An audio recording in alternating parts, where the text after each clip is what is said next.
abakristo intambara barwana ni yitwa ngo intambara turi kurwana twe turarwanira Imana se ni ntagatifu zatwe turwana ubwo turarwanira inda zacu reka dushake igisubizo tuvuye ko turwanira inda zacu Imana yarambwiye ngo ngira abanyarwanda ko batumyeho kenshi ariko banga kwihana none igihe kikaba kigeze kugira ngo yihane kuvuga ngo bagiye kwihana batabishaka kuko baburiwe kenshi banga kumva ariko Imana hari uburyo yambwiye ko ngomba kubabwira ko banze kumva ariko bagiye kwihana batabishaka Imana yarambwiye ngo mbwira abanyarwanda bari mu majyaruguru ko nukuvuga ngo natwe nitujya imbere y'Imana tukikubita hasi tukareka ibyubahiro lerete pise kota tire de siri konta militaire siri ne ata anta piso no kotanga siko mene asari yatika menostika me apiso no kotani yatika Imana izatugirira imbabazi nitwikubita hasi imbere y'uruzi nko gutekereza rero mu gihe gito cyane kitarambiranye hazabaho uburyo abantu nyuma y'imvura imaze kugwa bazatekereza ibibaye ibyari byo bitume bafata umwanya wo kongera kwisubiramo no gutekereza ku byo bumvise cyangwa se babwiwe n'Imana n'abakozi b'Imana Imana irambwira ngo yabwiye abantu ko bagomba kugira urukundo yabwiye abantu ko bagomba kugira imbabazi yabwiye abantu ko bagomba kwihana ibyaha byabo banga kwihana nukuvuga ngo aho kugira ngo bihane ahubwo barusheho kongera ibyaha ntago bagabanya ibyaha cyangwa ngo babive mu bafata umwanzuro n'abavuze ngo baretse ibyaha basabye Imana imbabazi bisa n'agakingirizo ko kugira ngo bagaragare nkaho ari beza ariko mu mitima yabo bagifite ubugome ikintu Imana ishaka abanyarwanda ni Imana ngo mbwire abanyarwanda ko icyo gihe cyo kuri stade bazaba bareba gusa bafanira mu mutima ntago nta rusaku bazaba bafite ntago bazava ngo bya bindi bavuga ngo ikipe iratsinze oya bo bazareba gusa barebesha amaso yabo umupira urangira bapfumure bagenda batsinze abatsinze nabo bafata igikorwa kandi nta kujya gute Imana irambwira ngo abantu banze kumva ariko hari amakipe abiri agiye gukina amakipe abiri agiye gukina azakinira kuri stade iyo stade bazakiniraho ni stade nini cyane ku buryo abantu bose bazaza gukinira kuri iyo stade leta tire de compte bese kariyati mezeko tasariyatika me anka yazayakatika bareka ubugome bareka ubugambanyi ariko icyo kintu banze gukina leta tire de siri compte miri de siri ata de sere ti anka yakatia saka mikoto zana ya sa antamira tira siri compte Imana ishaka kugira ngo abanyarwanda ari abari mu gihugu n'abari hanze y'igihugu bose babashe kugira urukundo harimo abahimutse harimo n'abahi bose bahane imbabazi bose bagende ku murongo umwe bareke ibintu byo kujyajyana Imana irongera irambwira ngo mbere y'ibyo ngibyo abakozi b'Imana nibo ntandaro y'ibibi byose biri kuba mu gihugu ntago ntinya kubivuga uko niko kuri uzashaka azamamagare abimbaze nzabimubwira twebwe abakozi b'Imana nitwe ntandaro y'ibibazo uyu munsi dufite mu gihugu Imana irambwira ngo abantu barabwiwe baranga ariko icyo ngicyo bamenya ko kije kandi gisohoye yambwiye ngo mbivuge ushaka kubyumva byumve udashaka kubyumva byihorere ariko umuntu yanga kumva ni yanga no kuba ibyo wamenye bikumariye iki uyu munsi wano uyu munsi uri mu ntambara uyu munsi uri mu matiku ese amatiku ni iryo jambo ry'Imana wasigiwe kubwiriza abantu bafite inzangano babaye ibicamuki Imana rero yabuze abantu bo kwizerwa babaye bakiba ni ikibazo abo kwizerwa ba mbere bakarebye abakozi b'Imana niba abantu bose babahanze amaso ariko birababaza cyane iyo umukozi w'Imana usanga bamushinja ibintu runaka ngo yakoze nugutukisha ijambo ry'Imana gutukisha izina ry'Imana baribwira ko bibera hano kuri kamera bakibwira ko hari Imana itabireba Imana ira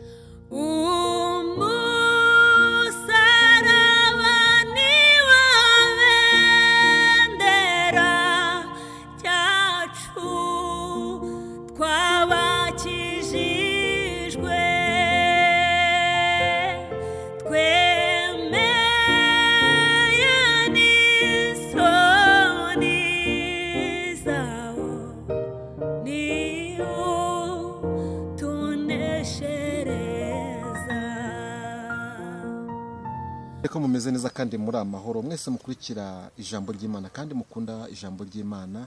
Ndabasuje aho muhereye hose mu bice bitandukanye by'isi. Nkunda kuvuga ngo Amerika, Aziya, Burayi, Afrika, buri wese ahantu ari yumve ko tumusubiye kandi tumuhaye ikaze mu kiganiro cyacu cy'uyu munsi. Uri hafi nakwe rero ineza y'Imana niba nayo kandi umugisha w'Imana ukomeho.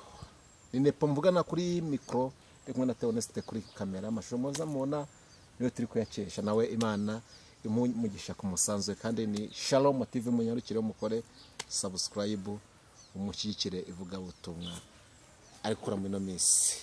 Neza y'Imana nibane namwe kandi umugisha w'Imana nkuko nababwiye ubomeho. Ushobora kuba ufite intamba zitandukanye, ushobora kuba ufite uburwayi, waba ufite n'ibigegezo bitandukanye, ahari kurira kwararira umuntu, ariko bwacya mu gitondo impundu zikavuga. Nimuhumure, Imana iracyafite amaboko, Imana iracyakora imirimo n'ibitangaza, kandi ijambo ry'Imana avuga ngo ukuboko kwayo ntago kwaheze.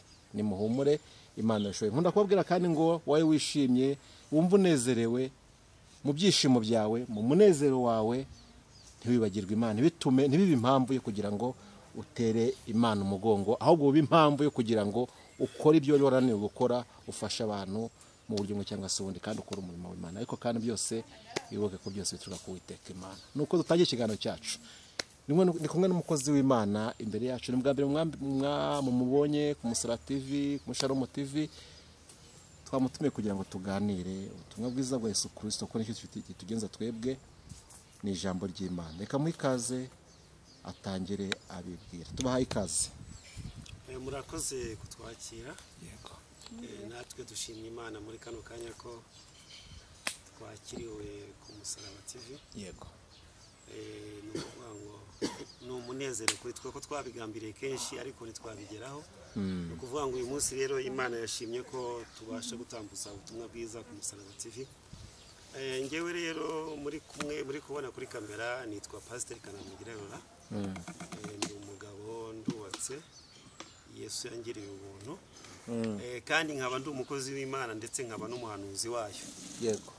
Muri no mwanya rero Imana yanzinduye, yambwira ngo ugende utambutse iyi message ku banyarwanda bari mu mahanga ndetse n'abari mu gihugu. No kuvuga ngo ndasuhuza bari mu mugabane w'Uburayi, Afrika, n'ahandi hose mu bihugu duturanye, ndetse n'abanyarwanda muri rusange. Navuga ngo rero uyu munsi wa none mfitiye ubutumwa Imana yampaye kugira ngo mbagezeho, kuko hari no minsi tambutse Imana yampaye ubutumwa n'ubundi ndabutambutsa. Ariko ikibazo kiriho uyu munsi wa none nuko Imana iri gukangurira abantu ko bagomba kwihana, nuko bagomba kwitwara, ariko ntibabikore. Urakoze cyane. Turacyakomeza mbere uko dutangira. Imana igukangurira abantu ngo bihane, ariko ugasanga ntibari kwihana. Mu yandi magambo, uko iminsi igenda ibyaha byo kugenda byiyongera, bikaza bifata indi ntera. Ese nk'abashumba, nk'abapasiteri, abantu mwabisigiye amavuta, iyo murebye cyane cyane nk'abantu namwe muvugana n'Imana yahaye iyo ngabire, mubona ari iki kiri gutera ibyo bintu kugira ngo ibyaha aho kugira ngo bigabanuke, kandi abakozi b'Imana baba benshi, insengero ziba nyinshi, ahubwo mukubona byiyongera, mubona biri guterwa n'iki? Ikintu tubona gitera ko abantu batihana, abantu barushaho gusayisha mu byaha. Ubundi kuva kera kose abantu bato bakunda kubaha ababayobora, ariko bakabubahira iki? Ko babayobora neza. Iyo ubonye ukuyobora atakuyobora muri bya byiza yakwigishije, ntago wabasha gukomera ngo utere intambwe uzamuka ukigere ku kigero runaka gifatika cyo kuba wabasha gukora ibyiza. Kandi n'ukuyobora uyu munsi wa none atagikora ibyiza kandi ari wakwigishije ibyiza, byarangiza ukamusanga mu bibi. Ni ukuvuga ngo twebwe abakozi b'Imana ntago tukiri indorerwamo y'ijambo ry'Imana, ubutumwa bw'Imana. Ubwo dusigaye turi abantu babereyeho kuba nk'ibyapa. Icyapa nimbe ni icyapa kirakuyobora ukagera iyo ujya. Ubwo abakozi b'Imana niba byumve ko ndukanye, ntago bakiyobora abantu ngo bashe kubageza ku musaraba, ahubwo barimo barabagusha. Ni nacyo kibazo kinahari hagati y'abakozi b'Imana n'Imana ndetse n'abakristo, harimo urukuta runini. Mbere dusomye ijambo ry'Imana cyangwa se turebye no mu bihe byashize, umukozi w'Imana yari umuntu w'intangarugero, yari umuntu twafata urugero yari umuntu twafata Samweli tukagera tukamujyana ati Samweli azagira ubure bwiza tuzamugeza azakora ari ku gipimo cyiza. Uzi ko Samweli yavutse akamujyana ndumva ari kwa Eli kumutambye kugira ngo akurireyo agire indangagaciro za Gikristo. Ariko uyu munsi dufite ikibazo cy'uko twafata umwana uyu munsi ko bati nagenda kurire ku mushumba runaka azagira ubure bwiza. Ese iyo urebye uyu mwuka waje mu bakozi b'Imana, mu bashumba, mu bareve, mu apotre, muntu guterwa n'iki aho kugira ngo bayobore intama z'Imana zigeze kuri Kristo, ahubwo basa nk'abari gushaka kuzijyana indinze. Uyu mwuka murana waravuye hehe? Watewe n'iki? Iyi ndwara yatewe n'iki mu bakozi b'Imana? Icyo mbona cyateye indwara yatewe n'ibintu bibiri. Mbere abantu bacitse intege niba bakomeza kuba imbere y'Imana ngo basenge. Icya kabiri byatewe no gushaka ubutunzi. Icyo kintu nge mbona cyabiteye. Gushaka ubutunzi, kuvuga ko umuntu yagira ubutunzi si icyaha, ariko ubutunzi dushaka turabushaka mu nzira y'Imana, turabushaka mu gihe kiri ngombwa. Turabwiza abantu kuri. Ni ukuvuga ngo abantu baretse ukuri, ahubwo ukuri bakugurana ikinyoma. Ni ukuvuga ngo Satani abacurwaho abona aho yinjirira. Mu gihe cyatambutse abakozi b'Imana bagiraga igihe kinini gihagije cyo kuba imbere y'Imana, bakiriza ubusa bagasenga, bakabasha guhangana n'ibihe bibi turimo. Ariko uyu munsi siko bimeze. Uyu munsi birakomeye kubona umuntu ukubwira ngo ngewe ndi imbere y'Imana iminsi 2 nibura mu cyumweru, ndimo ndasengera igihugu, ndimo ndasengera abanyarwanda, ndimo ndasengera itorero. Iki kintu kirakomeye. Ni ukuvuga ngo uyu munsi hariho kwikunda. Bibiliya iravuga ngo mu gihe cy'imperuka abantu bazaba bikunda. Iyo wikunze rero ntabwo ushaka kuyobora abantu, ahubwo ushaka kubakuramo ikibarimo n'iki ni ubutunzi, ukabwigwizaho aho kugira ngo ubereke inzira y'ukuri aba ariyo babasha kugendamo, ari nayo babasha guhagarara. Ni ukuvuga ngo abakozi b'Imana aribo twebwe twateshutse ku nshingano zacu, ducika intege dusubira inyuma. Uyu munsi abantu ntibagishaka mu maso y'Imana, ahubwo barashaka ubutunzi bufatika ngo mere nk'akanaka. Aho niho Satani yinjira. Uribuka Yesu amazi iminsi 40, Satani aramugenderera, aramutega, amubwira ati ibi byose upfukamye ukandamya nabikora. Amutsindisha ijambo. Uyu munsi abantu ntabwo bagifite ijambo ryo gutsinda Satani. Ahubwo uyu munsi wa none abantu ntago ritubuza guhumuka no gutera imbere, ariko ibyo tubonye tugomba kubitandukanya. Ibyacu ni ibihe, iby'abanyamahanga ni ibihe. Uyu munsi ntabwo tuzi gutandukanya icyiza n'ikibi. Ubundi izi mbuga nkoranyambaga zakabaye umuyoboro ushobora kugeza ubutumwa bwiza Yuda ni Samariya nk'uko Bibiliya ibitubwira. Ariko uyu munsi Samariya turageza iki? Dufite iki tugeze Samariya? Nibaza ukuntu ubutumwa bwiza buzagera Yuda ni Samariya nkasanga birakomeye, ariko Imana yo yari ifite inzira bizanyuramo bigashyika. Uyu munsi turabigeza cyangwa uyu munsi turi mu ntambara? Ese intambara turimo ni intambara turwanira iki? Turwanira ijambo ry'Imana. Hari abavandimwe tugira mbita abavandimwe b'Abayisilamu bavuga ngo barwana intambara ntagatifu. Abakristo intambara barwana ni yitwa ngo iki? Intambara turi kurwana iritwa ngo iki? Turarwanira Imana se? Ni ntagatifu zatwe turwana? Ubwo turarwanira inda zacu. Reka dushake igisubizo tuvuye ko turwanira inda zacu. Ntabwo turi kurwanira Imana, kuko ntabwo imbaraga z'Imana zigeze zinanirwa gukora. Ubwo ikibazo twebwe turi kwireba. Bibiliya avuga ngo ubibira mu mubiri azasarura kubora. None abakadufashe kugira ngo tubibire mu mwuka nubwo bari kubibira mu mubiri. Ubugingo bw'abantu Imana yabarindishije murabona muzabugezayo? Bwagerayo gutese kandi twaramaze gucika intege. Umwanzi yaraturashe yadukomerekeje. Hari mu bwonko byabaye ibibazo, hari mu mutima byabaye ibindi. Nta rukundo. Turabibira mu mubiri nk'uko bivuze. Uyu munsi wa none ntabwo abantu bakiri mu mwuka w'Imana, ahubwo bari mu mwuka wa Satani. Barashakisha inzira zose iburyo n'ibumoso aho bashobora gukura ibibanezeza, ariko ntabwo aho bakura ibinezeza Imana. Ubwo rero mu bituma ibyaha biri kwiyongera ndi kumva biri guterwa n'abo bari bakabaye inzira ubwabo baratanye, babaye ndabyitangukira beze imbuto, mbeka tubivuga gutyo. Imbuto beze nizo babibye mu bantu, tubifate gutyo. None hakorwa iki mu bakozi b'Imana hakorwa iki kugira ngo bongere basubire ku rufatiro? ubona ari iki cyakorwa, hakwiye iki kugira ngo basubire ku rufatiro Kristo abashakaho bayobore cyangwa se nabo ubwabo barinde ubugingo bwabo? Hakorwa iki uyu munsi? Nta kindi cyakorwa uretse kujya imbere y'Imana bagasenga, ko biravuga ngo ibyaha nk'ibyo bikurwaho no gusenga no kwiriza ubusa. Umukozi w'Imana Ezira yagiye imbere y'Imana aratakamba kubera bari barinjiye, mvuge ko bari barivanze n'abanyamahanga akazi bakabarongora. Imana ibategeka yuko bagomba gutandukana n'icyo gikorwa, ariko umukozi w'Imana ajya hasi ararambara arasenga imbere y'inzu y'Imana, imbere y'urusengero, afata umwanzuro. Afashe umwanzuro, Imana ibaha imbabazi. Ni ukuvuga ngo natwe nitujya imbere y'Imana tukikubita hasi tukareka ibyubahiro, lerete pise kota tire desiri konta militaire sire ne ata anta pisolo kotanga siko mene asari yatika menostika me apisolo kotani yatika. Imana izatugirira imbabazi nitwikubita hasi imbere y'urusengero, imbere y'abakristo, ntiduhagarare ku gaciro kacu n'icyubahiro cyacu. Imana izareba guca bugufi kwacu, itugirira imbabazi, idusubize ku rufatiro. Ariko nitudasubira hasi ngo dusabe Imana imbabazi, tugahagarara mu byubahiro byacu, turaje tuhure n'ingora. Uko niko kuri, turaje Imana iduha.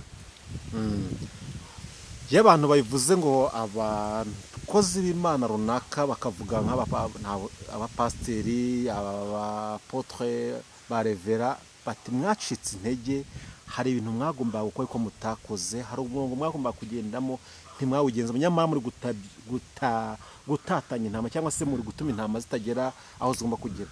Ubivuza avuga ati utangiye kuduhangara, urinda utangiye kuduhangara. Ariko dufite amahirwe ko noneho bivuzwe n'umushumba mugenzi wabo, wese ati basubire hasi bongere basenga. Uyu munsi njyabo twize kuganira ngo ati rero mwana, mbere yuko ngera kuri titire narasenze, aho ngeze no kujya ntago nkeneye gusenga, ngewe nzatungwa n'ayandi nasenze. Nari umugabo ntiyahabwa intebe, ariko akabati nzatungwa n'ayandi. Uyu munsi uramubwira ngo asenge, pastor, urabwira uyu muntu ngo nasenga uyu munsi arabikwemera, kandi yaramaze kwishyira mu mutwe bya bindi byajya ati nge narasenze, Imana inzara iranyishe uyu munsi ndi kurya, ngeze igihe cyo kurya. Uyu muntu aramubwira gute ngo nasenga asubire ku rufatiro? Akoresha izihe mbaraga? Ntabwo ari imbaraga zanjye zakemura iki kibazo, ni iz'Imana. Byumvura musenye imbaraga z'Imana. Bibiliya ivuga ngo dusenge ubudasiba. None we yatangiye gusiba, yumva ko yasenze bihagije, gusenga bitakiri ngombwa kuri we. Reka nkwerekere ukuntu iyo umuntu acitse intege ni nako Satani arushaho kumwegera. Ubu nitangeho urugero, abandi mbe mbyihoreda, bashikamye ku cyubahiro cyabo no ku gaciro kabo, singa bamba singe bakabaha. Umuntu wese agira agaciro ke bitewe nuko yitwaye muri community.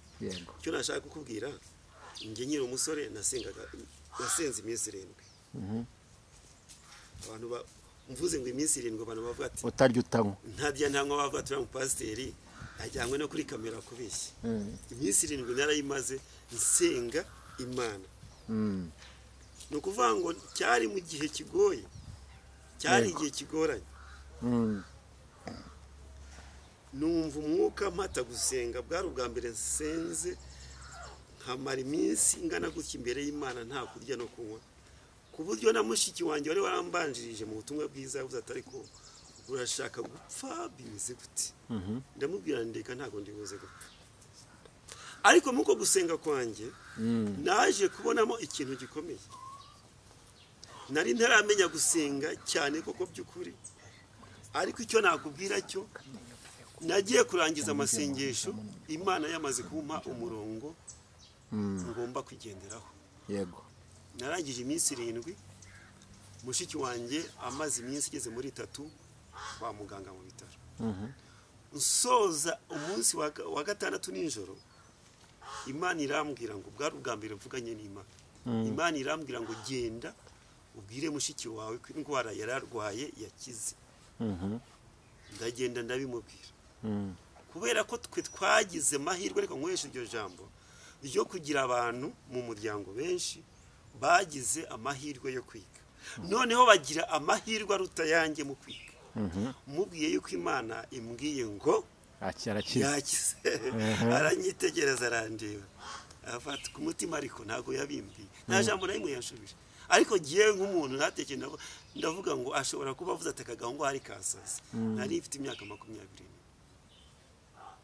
ariko Imana kuko ariyo yari yantumye yarambwiye ngo ugende umubwire ngo uburwayi wari ufite bwakize ndavuga ngo mbese ndamezwa n'iki ko ari wowe bimbwiye ibyo nkora cyangwa ndibuze gukora niba uri buze kunkoraho ibyo bintu biraza kuba byo urumva bwari ubwa mbere numva ijwi ry'Imana Imana irambwira ngo genda ubivuge koko numara kubivuga muganga araza kandi namara kuza muganga arahera kuri mushiki wawe yaje avuga ati kanaka utaha uyu munsi wakize ndavuga mu mutima ati Imana ushimwe urumva ubutumwa bwiza kugira ngo busoke bugere ku bantu n'imirimo ikoreke bigomba kuva mu gusenga ni ukuvuga icyo nakigezeho kubera ko nari ndi imbere y'Imana none umukozi w'Imana aravuga ati nge narasenze nzatungwa n'ibyo nasenze afite stock y'amasengesho muri make ntago tuzi uko ingana aho yari ibeshye cyane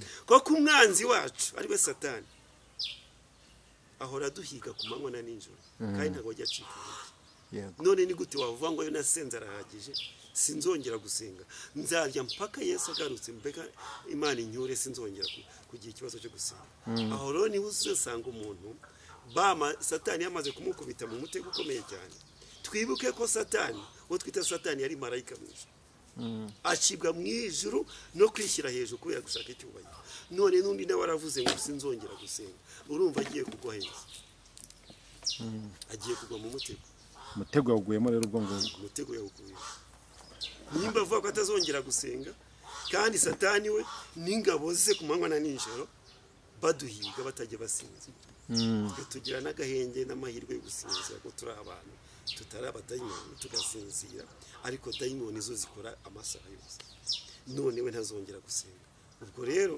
nibwo ejo bundi uzasanga ibirego byamaze kugera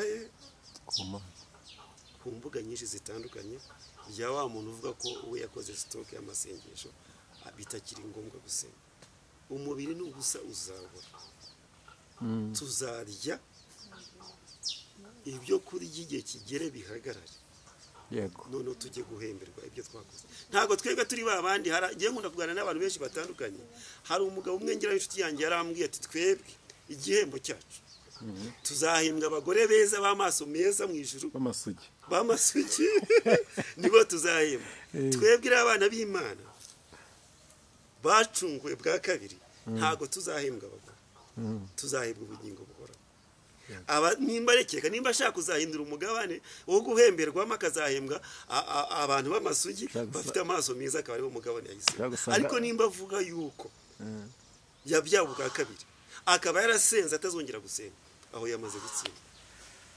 yamaze gutsindwa Imana iguha pastor tuzajya tuganira kenshi uzagenda uhugura icyo dushaka nuko umuntu waba waragoretse ibirenge yabigorora icyo dushaka nuko abantu bose babona ubugingo buhoraho reka tugusabe noneho usenga Imana twinjire muri message Imana yaguhaye za gutambutsa ni karibu reka twubahe Imana dusenge Mana nyiringabo Mana nyir'ubutware kandi Mana nyir'ubushobozi turagushimye muri kano kanya turi imbere y'ubwiza bwawe kandi tuguhaye ikaze na karibu uzubane natwe ntihabaye twe tugaragara ahubwo icyubahiro cyawe kigaragare hano twe ntacyo turi cyo turi abantu b'inyama n'amaraso ariko icyo dushaka ni uko ubwami bwawe bwamamara aho kugira ngo twiyamamaze twebwe ubwacu wavuze ko uzaduha byose ariko icyubahiro kizahora ari icyawe iteka ryose none turagusabye kugira ngo uzubane natwe kwiyicano umusaraba TV wigaragaze nk'Imana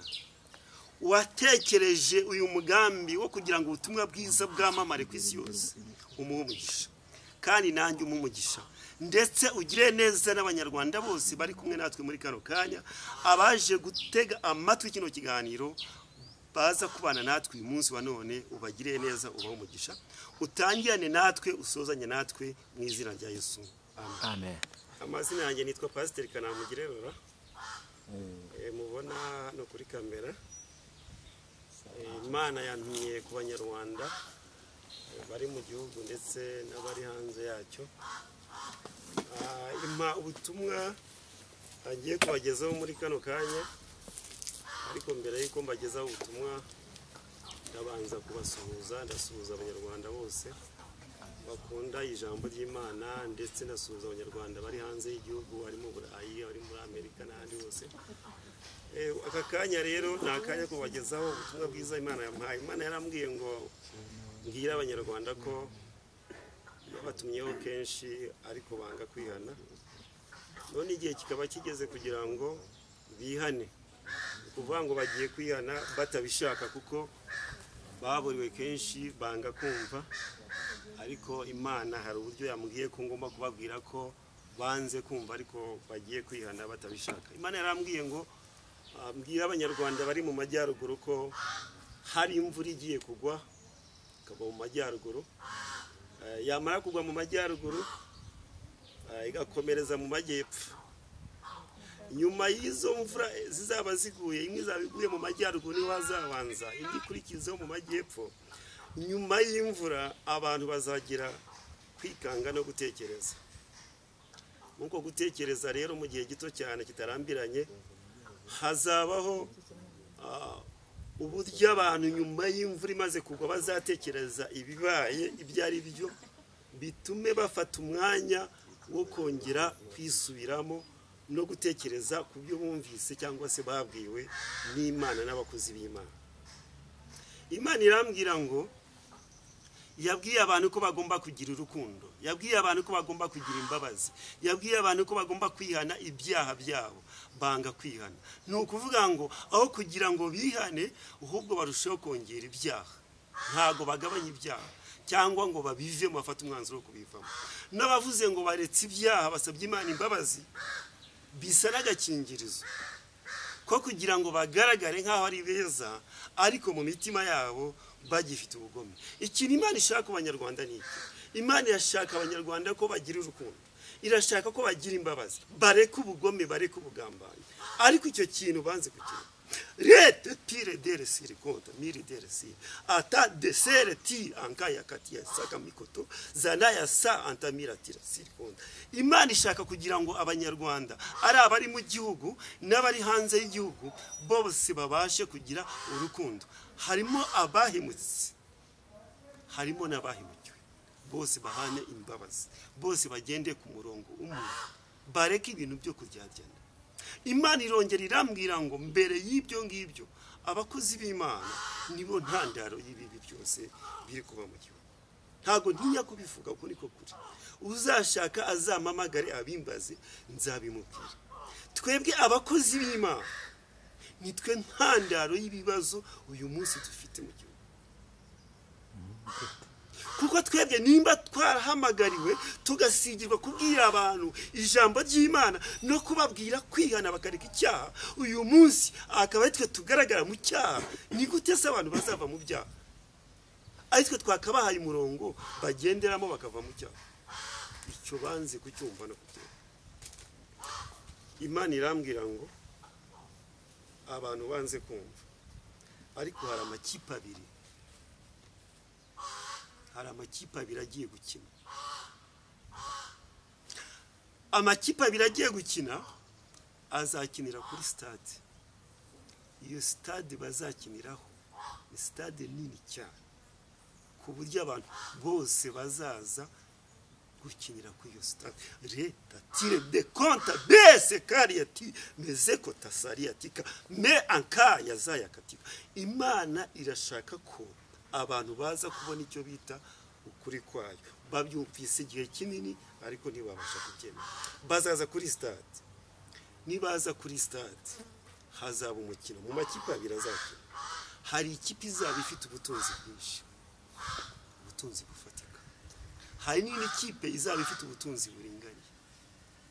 Izo kipe zizakina, hari abantu benshi n'abatarebaga umupira bazaba bahari, ndetse n'abana bato kureba umupira bazawureba.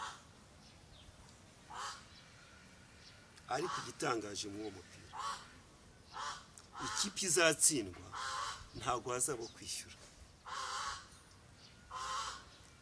amakipe azakina ari abiri, imwe niramuka itsinzwe nta kwishyura kuzaba, umupira uzaba urangiye.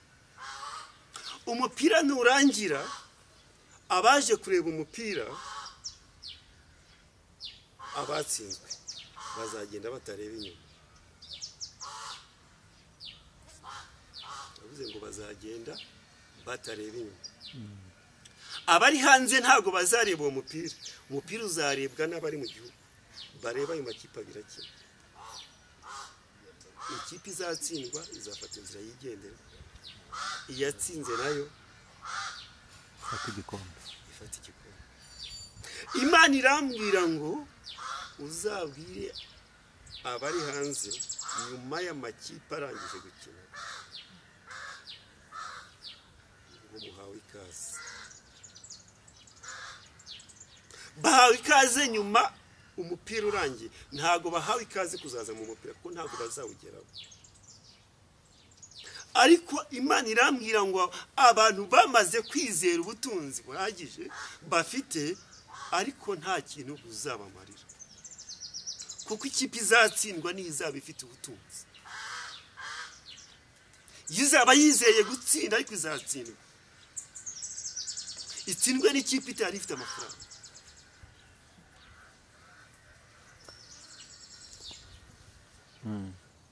Ikipe rero ifite ubutunzi igira abafana, ariko abafana babeshye batari ukuri.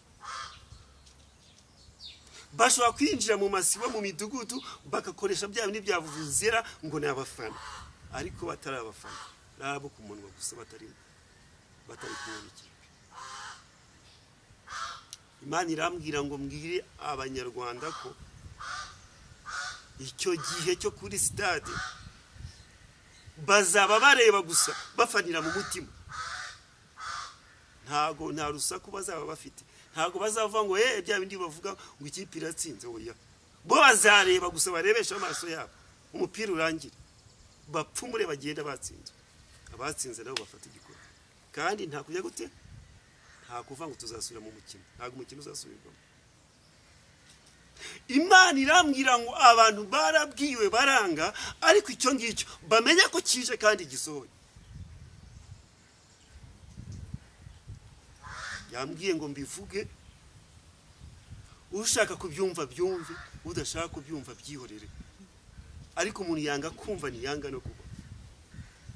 Hariho abantu rero bari hanze bategereje ko bataha, barabitegereje ndetse baranabyizeye. Icyo nakubwira cyo, igihe kirageze kandi kirasohoye ko bava mu buhungiro bagataha, ko n'undi na leta ibakangurira gutaha. Ariko mu kwizera kwabo iyo basenze babona ko igihe kiri hafi bagategereza. Ari nayo mpamvu Imana yampamagaye kugira ngo mbamenyeshe ko igihe cyabo gisohoye cyuko bahawe ikaze mu gihugu. Urumva ko bazaza nyuma y'amakipe abiri azaba yahuye amaze gukina, nibwo bazaza bagataha. Reka turebe mu ijambo ry'Imana icyo ivuga, kuko ubundi ubuhanuzi bugendana n'ijambo ry'Imana.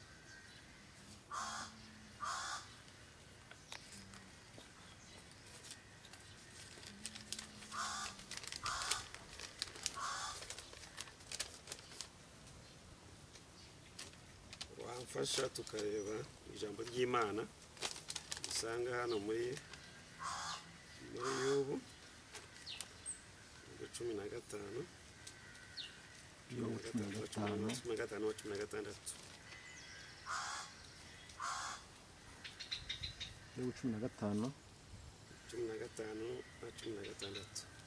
ibice 15 umurongo 15. Dore abera bayo ntabwo ibiringira, ndetse n'ijuru ntabwo ritunganye imbere yayo. Ntaswe umuntu w'igicamuke wangiritse ugotomera ibyaha nk'amazi. ni ukuvuga ngo Imana ubwayo n'abira bayo iyo ibarebye ibabonamo inenge. Hanswe twebwe twabaye ibicamuke.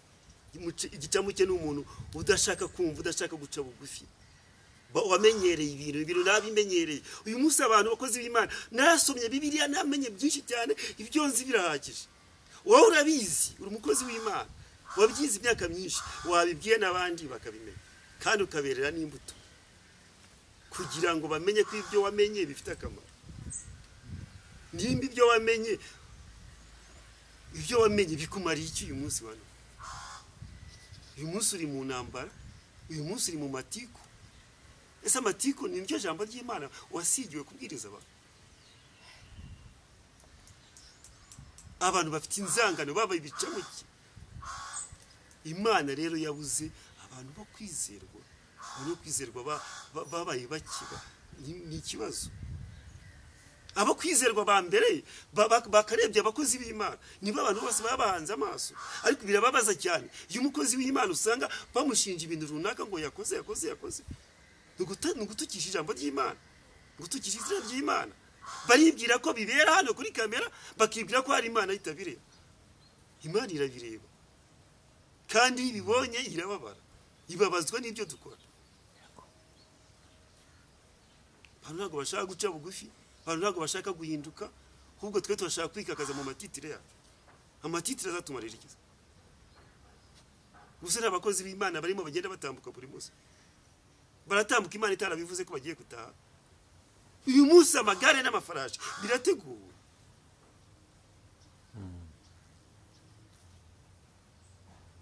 Kandi Bibiliya iravuga ngo umuntu wese azahemberwa ibyo yakoze, nta muntu uzahembwa iby'undi. Twarasenze, twaramenye, ariko si byo twamenye twabishakaje ku bandi ngo bibagirire umumaro, cyangwa turabivuga bakavuga ati bariya ntabwo dukeneye no kumva. Birababaje cyane ko uyu munsi wa none aho abantu basigaye binubira kumva ijambo ry'Imana, bakumva atari ngombwa kubera ibyo dukora twebwe. Reka twikomereze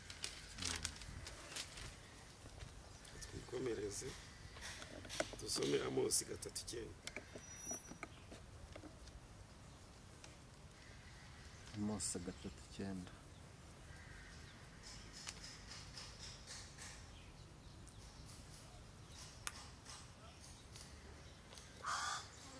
Dusome mu izina rya Yesu. Mu byamamaze mu manyumba yo muri Ashidodi no mu manyumba yo mu gihugu cya Egiputa, muteranire mu mpinga z'imisozi y'i Samariya, kandi murebe impagarara zihari zikomeye n'urugomo ruhagirirwa. Komeze. Ni ukuvuga ngo uyu munsi wa none mu misozi iwacu tuvukaho turi uyu munsi wa none hari intambara, amakimbirane mu madini, mu bakozi b'Imana hari impagarara. Se impagarara zirazanwa n'iki? Kuki twebwe tudahoja izo mpagarara ziri mu misozi? Uyu munsi turareba imisozi y'iwacu, ntago tureba i Samariya, tureba n'ahandi, turareba mu misozi y'iwacu. Kuki hari amakimbirane hakaba n'intonganya? Ese mw'ibyo ngibyo tubonesha amaso yacu turabikora biki? Turabirebera gutyo gusa bikabaho? Ni gute abakozi b'Imana bagaragara mu makimbirane, bagaragara mu ntonganya, aho kugira ngo bagaragare bahugurira abantu ijambo ry'Imana, babaha umurongo bagomba kugenderaho nk'abantu bahamagawe n'Imana nk'uko tubivuga buri munsi? Ni ikibazo gikomeye, ni ikibazo gikomeye. Ntabwo Imana yishimira ko abantu baba mu ntonganya, abantu baba mu ntambara, kandi hari abantu bakagombye guhosha izo ntambara n'ayo makimbirane. Ikibabaje nuko bigaragara no mu bitirwa izina ry'Imana. Twe turi gutukisha izina ry'Imana uyu munsi wa none, aho kugira ngo ibendera ry'Imana rizamuke, ahubwo uyu munsi wa none tuba tumara Imana. Abantu ntibakigira ishyaka ryo gukurikira ubutumwa bwiza kubera ibikorwa byacu, cyane cyane twebwe twitirirwa izina ry'Imana. Umuntu azabazwa ibyo yamenye, nawe uzabazwa ibyo atamenye. Buriya no mu buyobozi tugiye mu by'amategeko, sibyo naje kuvuga, ariko tubirebeho. Bareba ni ubumenyi ufite uko bungana n'icyaha wakoze, kuko nimba waba utazi n'ibyo bakaba bagushyiramo n'izo mbabazi si uko utigeze ubasha kumenya. Natwe twaramenye, ariko ibyo twamenye nta musaruro bifite. Twaba tugeze mu kunga abanyarwanda, twaba tugeze mu gusobanurira abantu ukuri, urukundo, imbabazi, icyo Imana ishaka kuba. Icyo ni ikibazo uyu munsi barabonekera. Kandi ni twebwe kireba, nta wundi kireba. Nimba twaratoreye gukora umurimo w'Imana, tugatorerwa kugira ngo tubwirize ubutumwa bwiza, ni gute abantu baba mu ntambara bakaba mu makimbirane, tukarya tukaryama tukicecekera? Tubwira abantu tumwiyunge, mureke ibi nibi, mukore gutya na gutya, kandi mushaka amafaranga. Ikibazo rero icyo duhisemo nicyo tuzahemba. Tuzabona amafaranga, ariko mpamya yuko kugira ngo tubone ijuru bizatukura.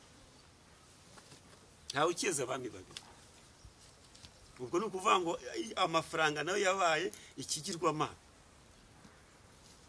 Icyo ni ikibazo gikomeye. Uyu munsi rero icyo Imana ishaka ku bantu ni uko bakavuye mu makimbirane, ni uko bakavuye mu ntambara, ahubwo bagakora iby'Imana ishaka. Reka dusome Imigani 4:4.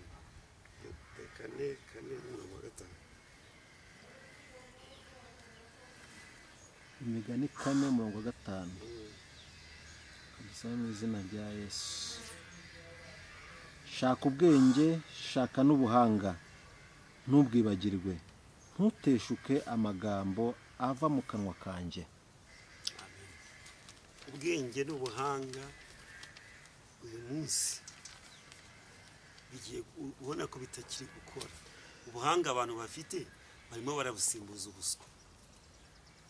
Ibyo abantu bamenye uyu munsi wa none babitesheje agaciro. Isaba ari hasi bo bataramenya bike bazi, bazagira inyota yo gushaka kumenya byinshi. N'abamenye byinshi nta musaruro bari gutanga. Reka dusoreze muri Ezekiyeli. Ezekiyeli 2:12. Ezekiyeli 12:12. Ezekiyeli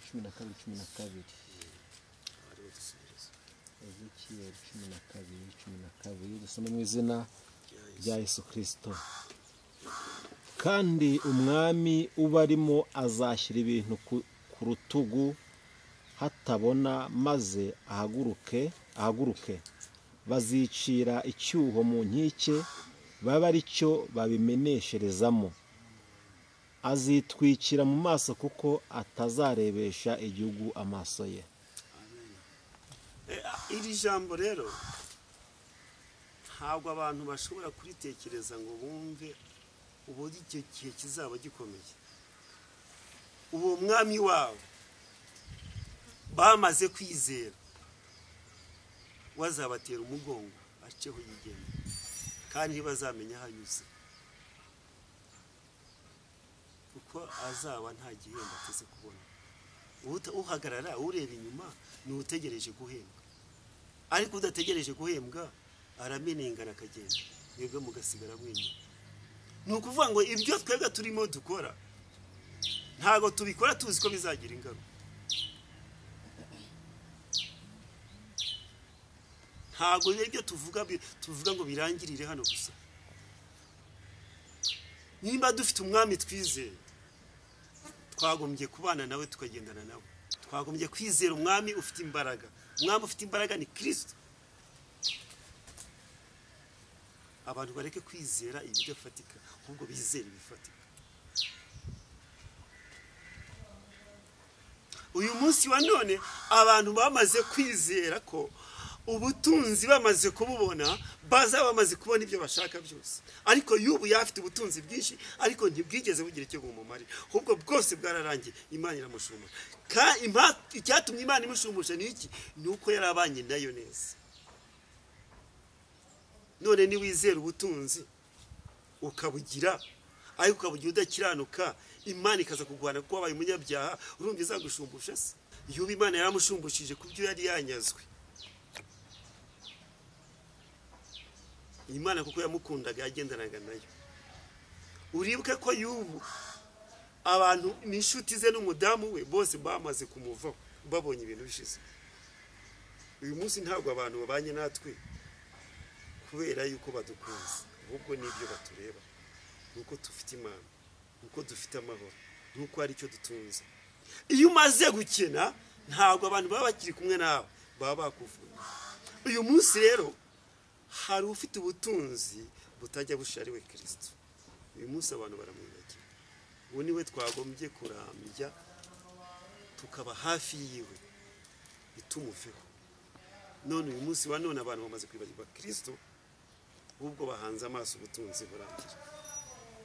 Kandi ubutunzi ntibuzadukiza ibyago n'amakuba, ubwo tuzakizwa na Kristo gusa. Koko Imana niza guhemba, izahembera buri muntu wese bikwiranye n'imirimo ye. Ari uwakoze mu gitondo, ari uwakoze nyuma ya saa sita, nawe izamuhemba. Kuko Imana ntabwo izazuve ngo wakoze amasaha make, ubwo izareba mw'icyo gihe wayimenyeye icyo wakoze ni iki, icyo wagezeho ni iki. Uyu munsi navuga ngo abantu bakwiye kuba maso, kubera ko iby'Imana yavuze ntibitinze, ahubwo biraje. Babitegereze, biraje. Kandi uyu munsi wa none uwatanye inzira agaruke mu nzira, kubera yuko igihe nikimara kumurenga atazaba kibashije kubona umwanya wo kuyobora. Mu gihe cyatambutse cya Covid abantu bagize inyota y'ijambo ry'Imana, kuko bari baramenyereye ko abakozi b'Imana bababwira ijambo ry'Imana mu materaniro. Ariko abantu bahuye n'ibibazo byinshi kubera ko batari bakibasha kubona aho bateranira. Ni ukuvuga ngo ababaye bazima, babaye b'abakobwa b'abanyabwenge, bari bafite ijambo ry'Imana muri bo, abo batunzwe n'ijambo ry'Imana kugeza icyorezo kirangiye. Uyu munsi ntabwo ari Covid izaza, ahubwo ni ibihano by'Imana bizaza. Ni Imana izahana banze kuba.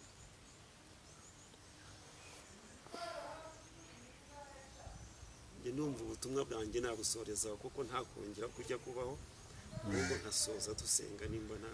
Yego, nta kibazo. Batanga nimero za telefone kugira kuza guha icyifuzo runaka, umusengero wa musenge cyangwa se nakuza kugira icyo akuvugisha wowe kindi runaka yakwigisha undi dusengere n'Imana. Nomero zanjye za telefone ni 0793 854 212. Nomero za telefone ni 0793 854 212. Reka dusenge Imana. Mana nyiri ubutware kandi Imana nyiri ubushobozi, turagushimiye muri kano kanya, tugushimiye neza yawe n'urukundo rwawe. Uyu mwanya wari umwanya twaguhaye mikaze n'akariwe kugira ngo uzubane natwe. Tugushimiye ko wabanye natwe rero.